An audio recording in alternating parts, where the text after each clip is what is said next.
Vamos a ponernos en las manos de Dios.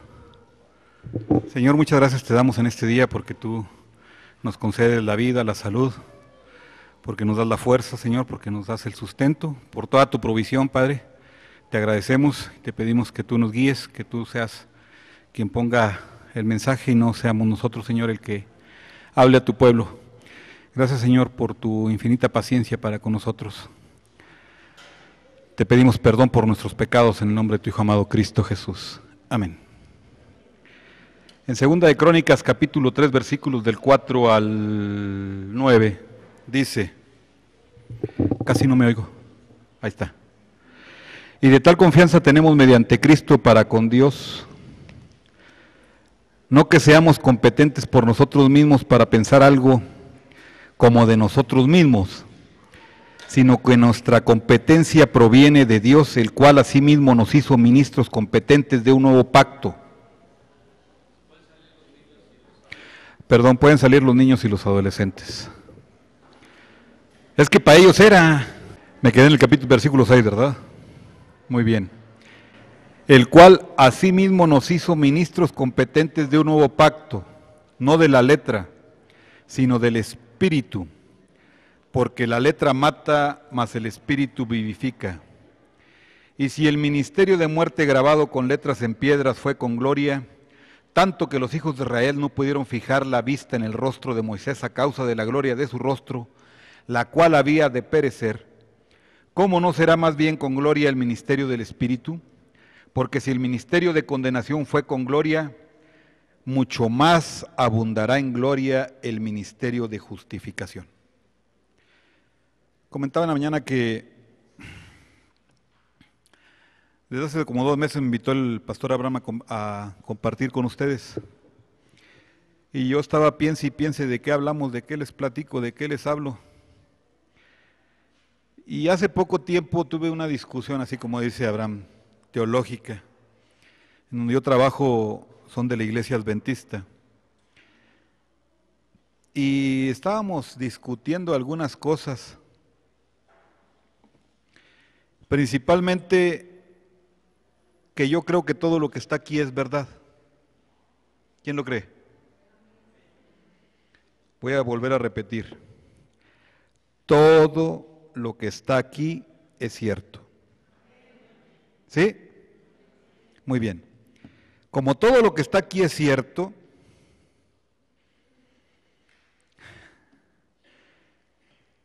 entonces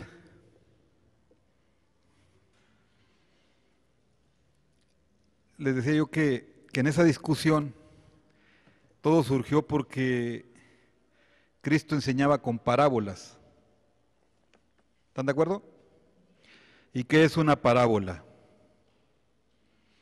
Pues un hecho que aconteció o un hecho ficticio que pudiera acontecer.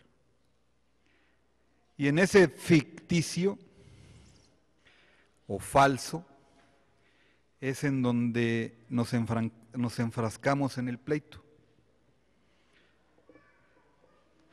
¿Cristo mintió alguna vez? Entonces, si Cristo no mintió nunca, Cristo no tuvo la necesidad de recurrir a mentiras para enseñar, sus parábolas fueron hechos verídicos o serán hechos verídicos. ¿Estamos de acuerdo? Es algo literal, es cierto, es verdad. Sucedieron o sucederán, pero es algo cierto. Cristo no mintió. Y si Cristo no mintió, cuando Lázaro murió y el rico murió y fueron a dar al sepulcro, al Hades, y estaba en el seno de Abraham y se miraban uno al otro y decía el rico, mándame a Lázaro, padre Abraham, para que me moje. ¿Ocurrió o no ocurrió? ¿Es verdad o no es verdad? Es un hecho cierto. Entonces él me dice, es que ese lugar no existe, me decían. Pues si no existe, es que es una parábola, es algo que pudiera ser o no ser. Entonces dije, entonces Cristo mintió. Si no es cierto, Cristo echó mentiras. No, no necesariamente. Bueno, entonces ¿es cierto o no es cierto? Esto es muy sencillo. Yo creo que lo que está aquí es cierto. Y si Cristo lo dijo, eso existe. Y ese lugar, para mí, ese lugar existe.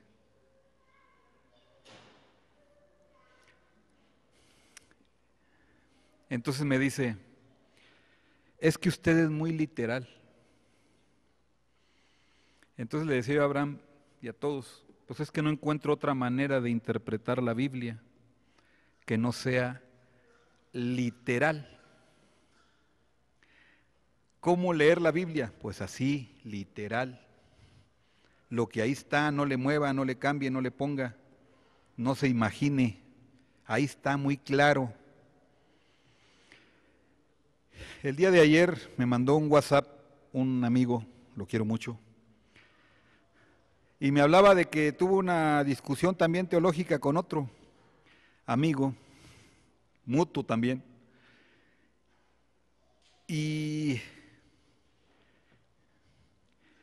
me pone en el WhatsApp, ¿a eso se refiere la Biblia con tanto conocimiento mata el espíritu? Eso fue una pregunta.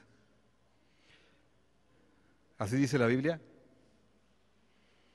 Voy a volver a preguntar. Así me puso él.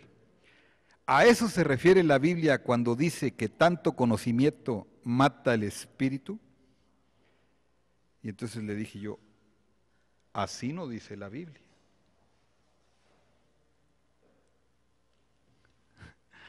Ya me le cambió, ¿verdad? Aquí nosotros vimos que la letra mata más el espíritu vivifica. No dice tanto conocimiento mata el espíritu. Ya le cambió. Entonces, ¿a qué se refiere con la letra mata? Cuando yo era joven, todavía estoy joven, cuando yo era mucho más joven, era un adolescente, me dijeron que Cristo venía pronto. ¿Quién lo cree? Cristo viene pronto. ¿Quién lo cree? Y entonces muchos de nosotros dijimos, pues si Cristo viene pronto, ¿para qué estudio? Ya viene. ¿O no?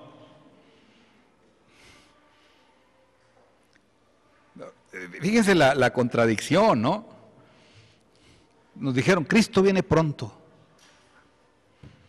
Pues sí, pues ya ¿para qué me preparo? ¿Para qué estudio? Ya viene. ¿Para qué pienso en un futuro mío si Cristo ya viene pronto?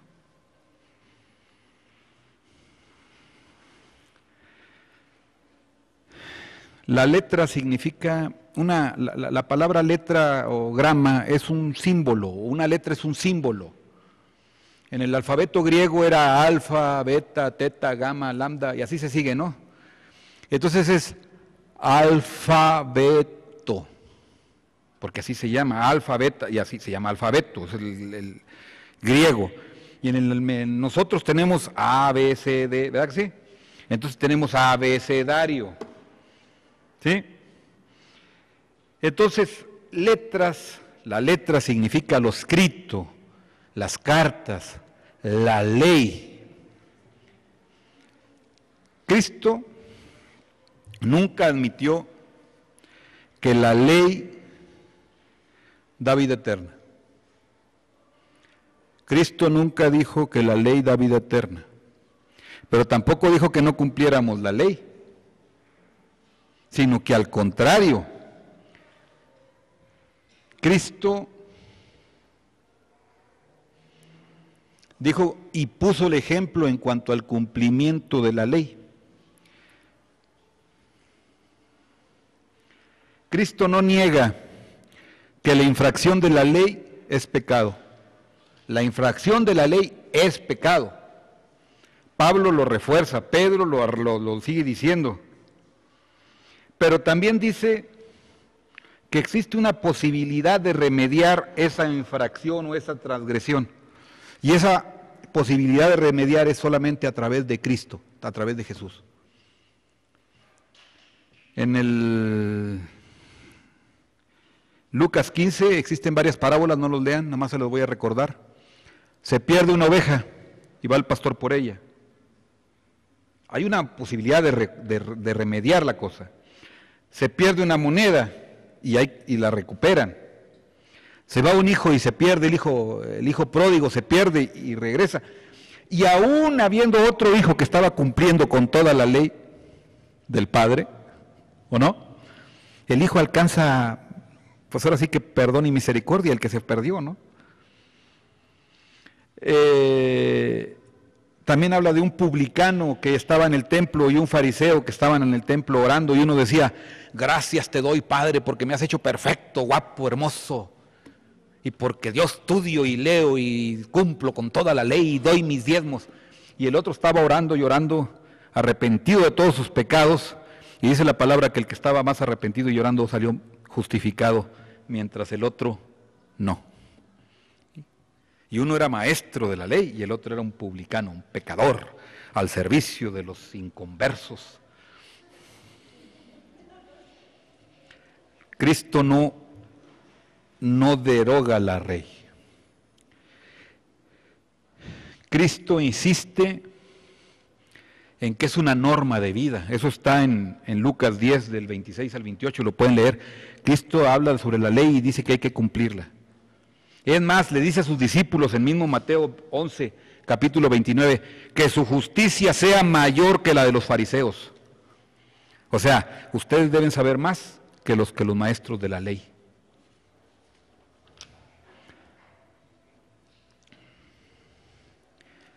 Pablo dice que la ley y lo bueno es lo mismo.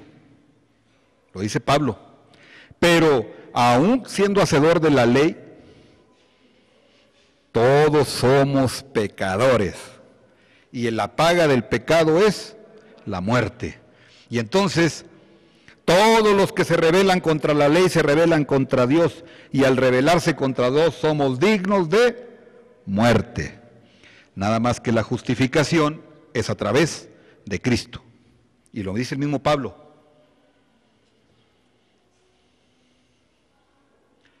La ley condena, la ley somete a las personas, la ley te descubre a uno mismo, lo descubre a uno mismo como transgresor.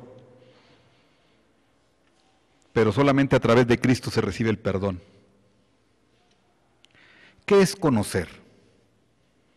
Conocer es comprender, es entender, es saber, es el conocimiento. ¿Qué es la ciencia? Pues el entender, el darnos inteligencia, el darnos prudencia. Todo esto junto nos da sabiduría. ¿Y la sabiduría de quién es? De Dios.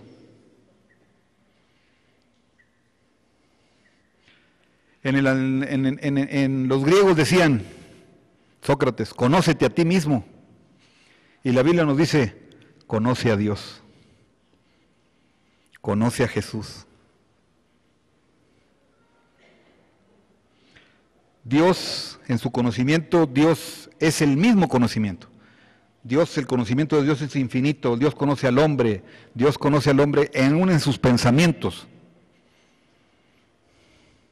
Y mientras el hombre tratamos de conocer a Dios, tal vez nunca vamos a alcanzar a conocerlo por completo. La única manera, el único hombre que conoce a Dios Padre como tal es el mismo Jesús, porque Él dice que todo el conocimiento completo se halla en Jesús.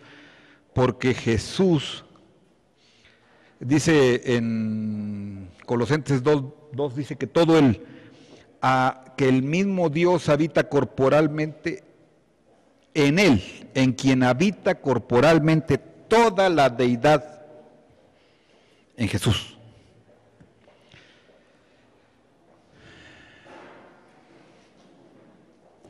Proverbios 1, del 1 al 7, al final de cuentas, nos dice que los insensatos desprecian la sabiduría y la enseñanza.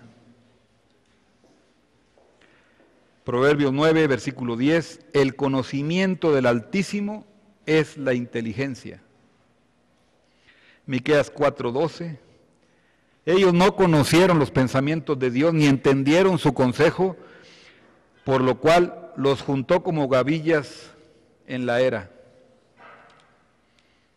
Filipenses 1:9, nuestro amor abunde aún más en todo conocimiento. Colosenses 1:9, que sean llenos del conocimiento de su verdad.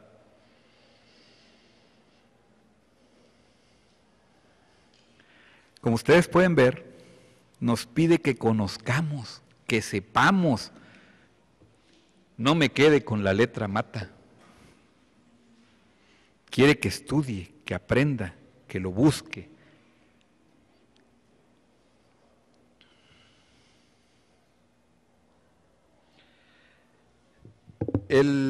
Primera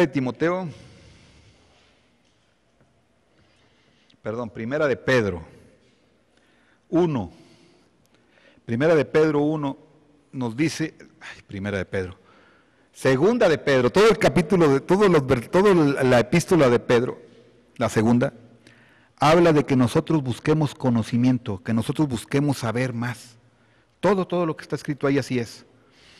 Y dice ahí en el versículo 3, dice, y mediante el conocimiento de aquel que nos llamó, añádele a vuestra fe virtud. Y a la virtud, añádele conocimiento. Primero habla de la fe, habla de la virtud. La fe es lo que nos hace salvos. La virtud es la manera de manifestar que vivimos esa fe. Y enseguidita, conocimiento. Y luego al último viene otro del conocimiento, y luego el dominio propio, y luego la paciencia, ¿sí? Y al último le pone el amor englobando todas estas virtudes anteriores. Pero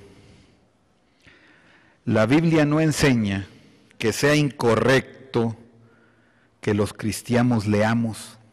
Eso no enseña. Que sea incorrecto que nosotros interpretemos. Eso no enseña.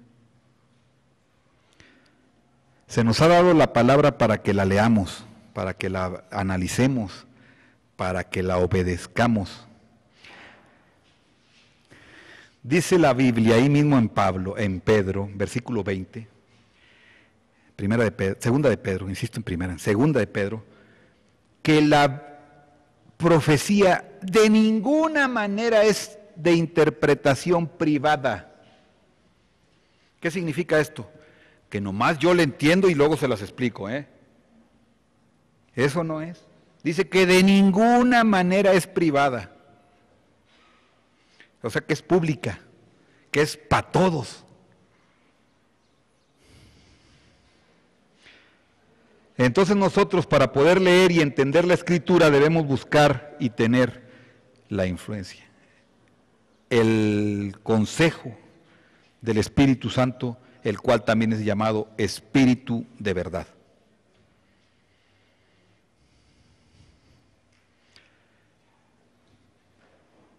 ¿Qué significa la palabra amén? ¿Qué más? Ya se acabó. Sí. Es fuerte, es firme, está sostenido.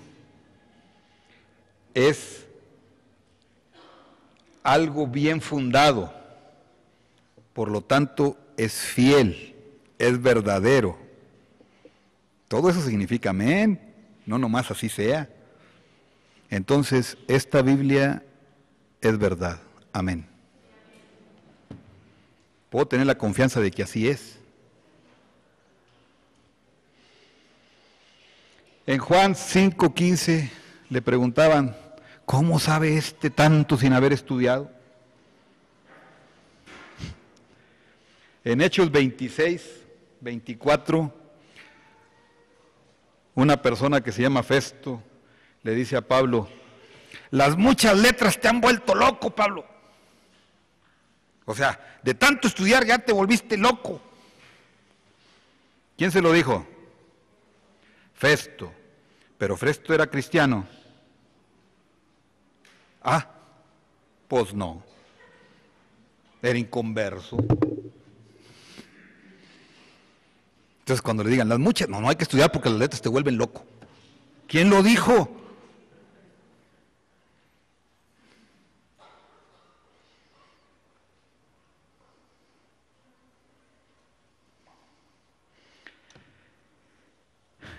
Ignorancia es igual indocto, necio. Y Deuteronomio 36:6 dice: ¿así pagas a Jehová, pueblo loco e ignorante? Qué bonito le dijeron al pueblo de Israel. No a Iscali, nomás a Israel. Locos e ignorantes. Proverbios 1:32: porque el desvío de los ignorantes los matará.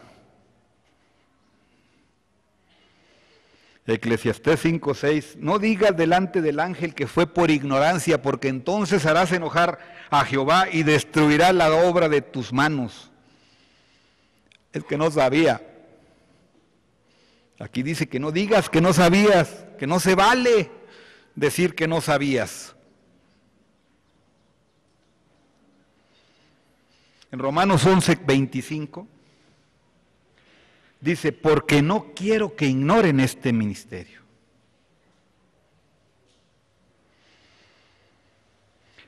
Segunda de Pedro 3:16: los cuales los indoctos tuercen.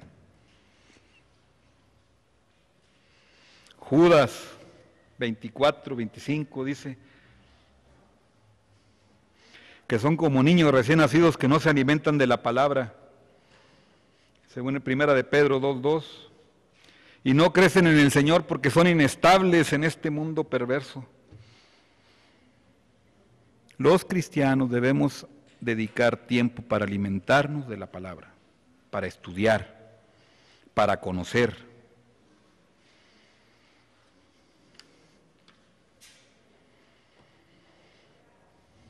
Cuando Pablo dice aquí que la letra mata, no se refiere que hay una contraparte del estudio con el espíritu, sino lo que está diciendo es que la ley te lleva a la muerte. La aplicación de la ley te lleva a la muerte. Y Pablo le dice a esta ley, a la ley le dice la letra, pero también le dice en esa misma parte de Corintios, ministerio de muerte, también le dice ministerio de condenación, y todos son sinónimos de la letra. La ley no vino para dar vida, la ley vino para que tengamos convivencia nosotros.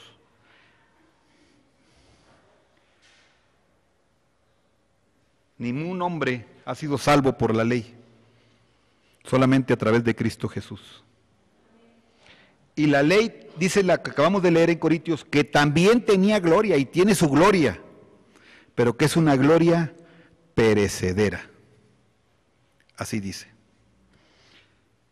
En Éxodo 34, ustedes van a encontrar que Moisés entraba a la presencia de Dios y cuando salía se ponía un velo. ¿Recuerdan por qué? Porque brillaba, ¿verdad? La gloria. ¿Y por qué se ponía el velo? ¿Alguien sabe? Quiero una opinión. Muchos dicen que era para que no asustara a la gente. Eso dicen. Mas la Biblia nos dice ahí en Primera de Corintios, dice en el versículo, en Segunda de Corintios 3, versículo 7 y versículo 13, que no era para evitar asustar a la gente. Dice que él sabía que se ponía un velo sobre su rostro para que los hijos de Israel no fijaran su vista en aquello que había de ser abolido, una gloria perecedera.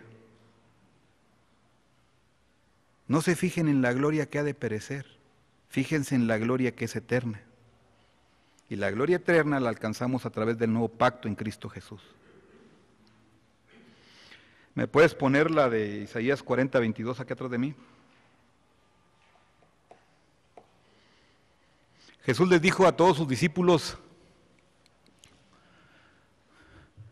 que si se asombraban de lo que él hacía, ¿verdad que sí?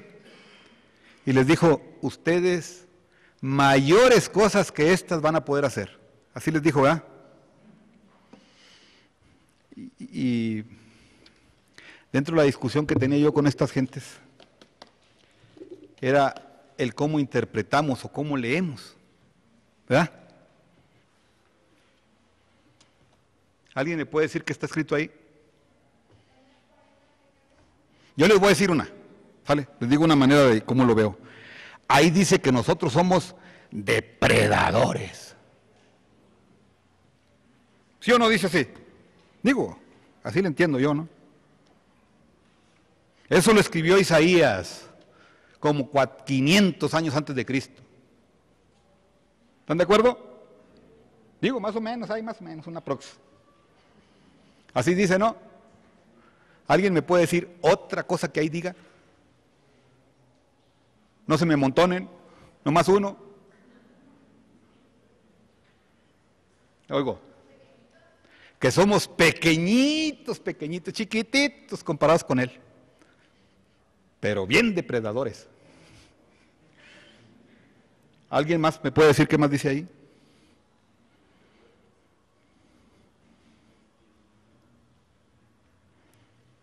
Híjole, sí, hermano. Ahí dice, 500 años antes de Cristo, que la tierra es redonda. Y hasta 1492, hasta el año 1500, o sea, 2000 años después nos dimos cuenta que sí. Porque no lo leímos. ¿Se dan cuenta? Que la tierra es redonda. Lo dijo Isaías. ¿Cómo lo leemos? ¿Cómo lo entendemos? ¿Cómo lo interpretamos? Pues si está muy fácil, nomás hay que leerle.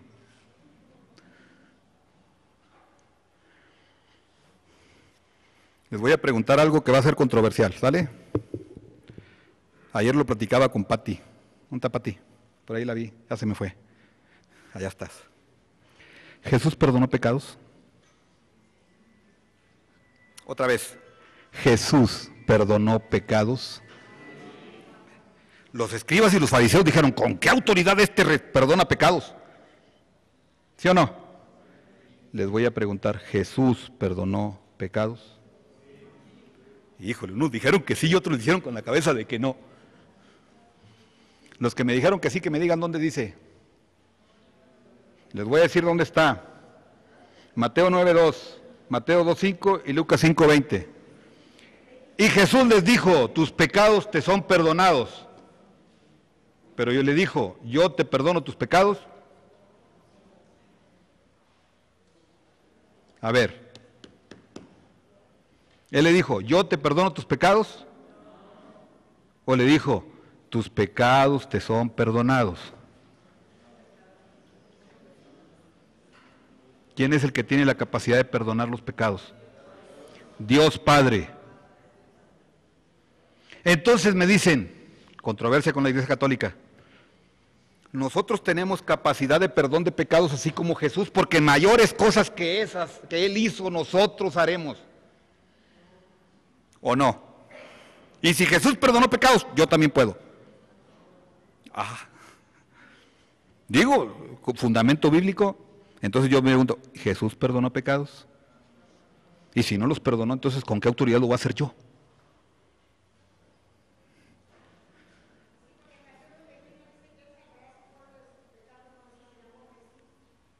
En el nombre de Jesús, a través de Jesús, sí. Es un poquito medio confuso. En el nombre de Jesús, sí. A través de Jesús, sí. ¿Escuchó?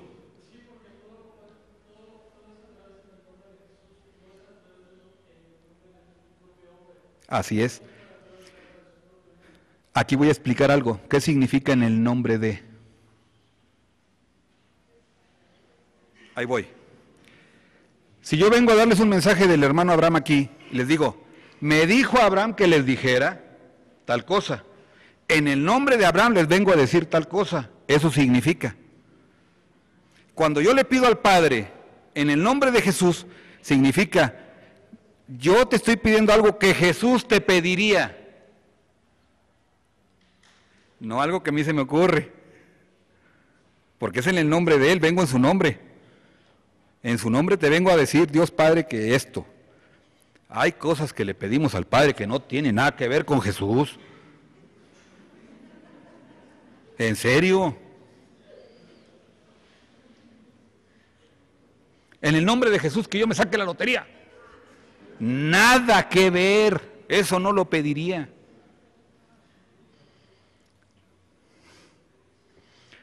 En Primera de Samuel, capítulo 28, vemos que hubo una medium y que llegó Saúl y le dijo, tráeme a Samuel.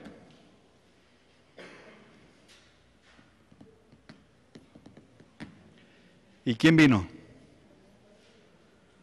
¿A quién le trajeron? ¿O a un demonio?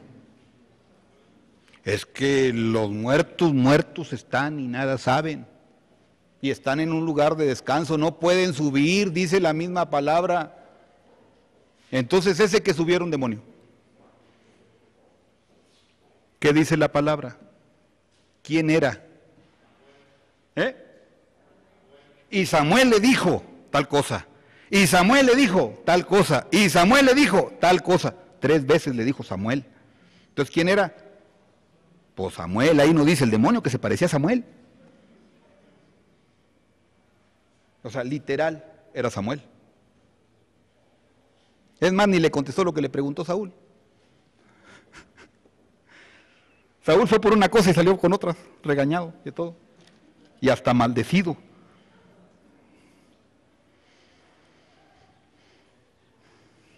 ¿Cómo se interpreta la Biblia? Así como está escrita. Literal. Esto que le estoy diciendo es porque este conflicto que tuve con estas personas, no conflicto, discusión teológica.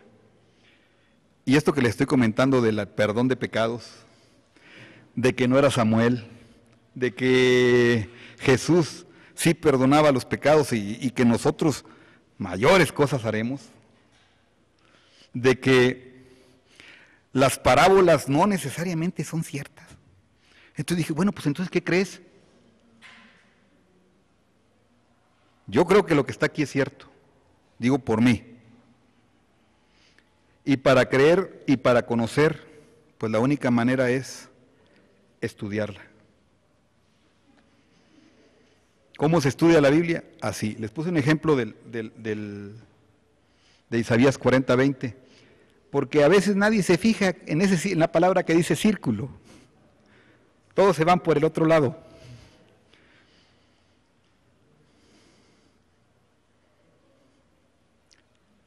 Nosotros no debemos de poner de pretexto que la letra mata para no estudiar. Ni debemos poner de pretexto que Cristo ya viene para no prepararme.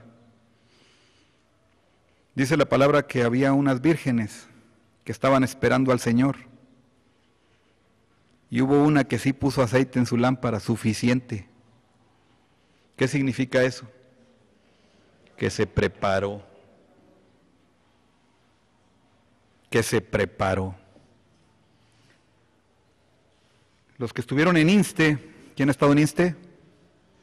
Primer módulo de INSTE, primer discipulado, se dieron cuenta de que Dios utiliza gente preparada, príncipes, reyes, sacerdotes.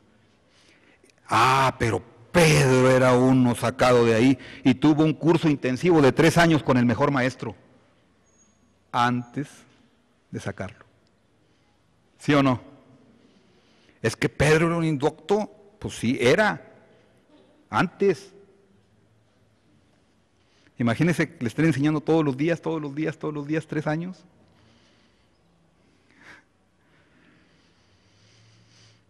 En Europa se desataron unas guerras que se llamaron guerras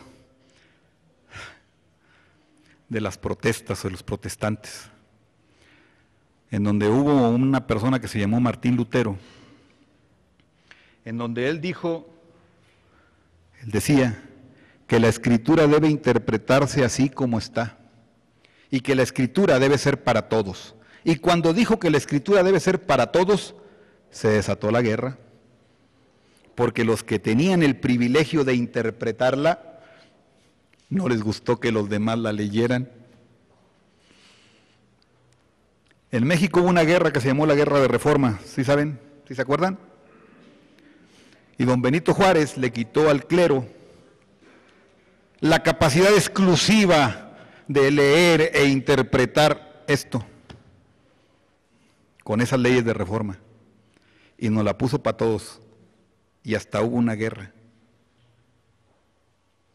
en México para que nosotros no la leamos, para que nosotros no la entendamos, para que nosotros no la conozcamos. No, es todo lo contrario, para que nosotros la leamos, para que nosotros la estudiemos, para que nosotros la comentemos y discutamos lo que quieran.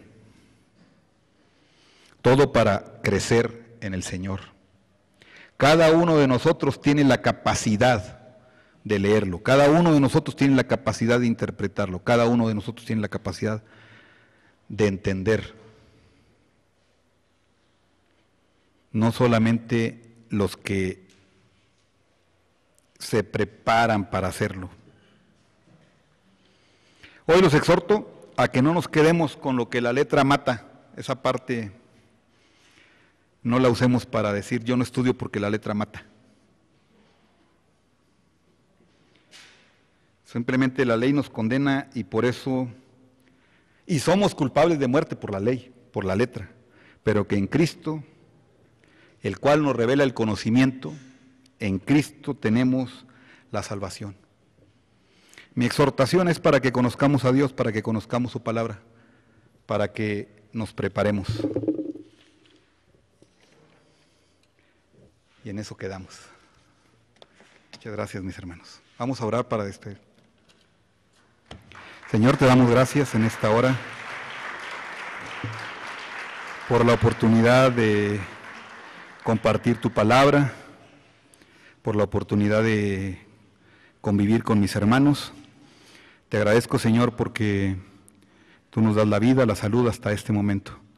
Te pedimos, Señor, que tu palabra sea llevada en cada uno de nuestras mentes, de nuestros corazones, y que la guardemos, Señor, para cada uno de nosotros.